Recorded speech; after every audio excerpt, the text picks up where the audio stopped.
are there some Christians you think that don't all, what's the way that I want to phrase this?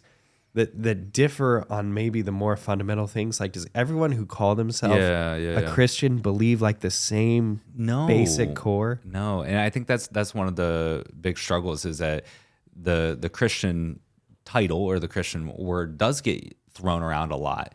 And I mean, there are some people, I think at the core of being Christian is this belief that Jesus is God, right? And that's kind of the fundamental belief. But yet there's still some people that claim to be Christians that actually don't make that kind of claim to divinity of Jesus Christ. You know, I think we can speak of Mormons in that way. You know, they're very clear that Jesus is as a prophet, he's a man, but he has no divinity in him.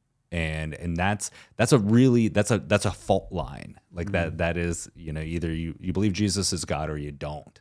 And so there are times where, you know, people can see Christ as a great moral teacher and a prophetic voice, but they don't believe that he is God at all. And they can take some maybe Christian elements of it or a kind of reverence for who Jesus is, and thus take on a moniker of being Christian because they take on the teachings of Jesus while rejecting his divinity.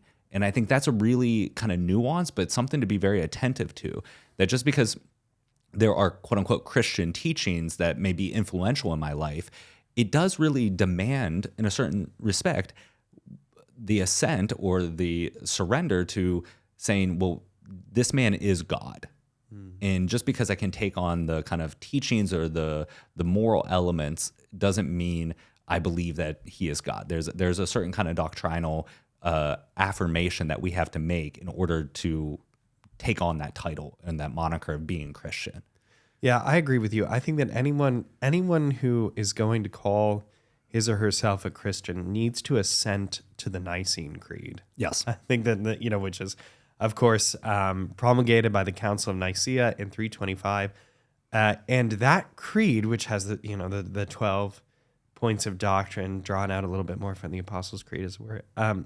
Those are the things that every Christian should have to assent to, that this is like the baseline that's required. Now, of course, also, I believe that the fullness of truth subsists in the Catholic Church, and that this first Christian community, this community that the Church Fathers are writing about, you know, again, as early as I think I was saying Saint Irenaeus earlier. I meant to say Ignatius of Antioch.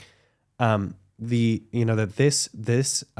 this early Christian community is convertible with the Catholic Church. So the early Christians are Catholics. Oh yeah. And there's not actually a difference there, and that the differences arrive later in history. And so when you look at these early letters like Saint Ignatius of Antioch, getting that right now, and some of these other thinkers, you see, oh, this is really a consistent thing all the way through. Mm-hmm. So that's why someone like St. John Henry Newman can say, to learn history is to cease to be Protestant.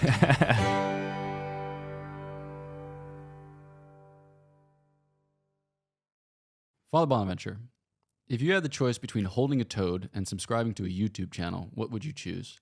Subscribe to a toad holding a YouTube channel. Oh my gosh. Please subscribe to a toad holding a YouTube channel, especially if it's ours. Cheers.